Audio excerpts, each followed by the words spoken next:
দুর্ভোগ রয়েছে এমন প্রত্যেক ব্যক্তির জন্য যে সামনে পেছনে মানুষদের নিন্দা করে,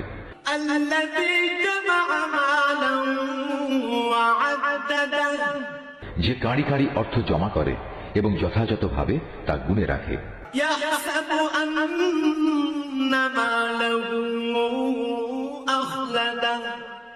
সে মনে করে তার অর্থ তাকে এ দুনিয়ায় স্থায়ী করে রাখবে।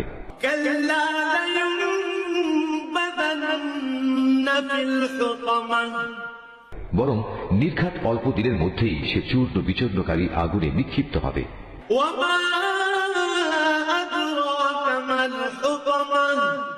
তুমি কি জানো বিচূর্ণকারী আগুন কেমন? এ হচ্ছে সম্পদ লোভীদের জন্য আল্লাহ তাআলার প্রজ্বলিত এক আগুন,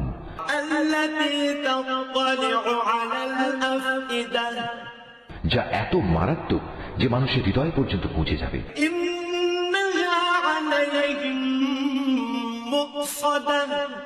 গর্ত বন্ধ করে তাদের উপর ঢাকনা দিয়ে রাখা হবে,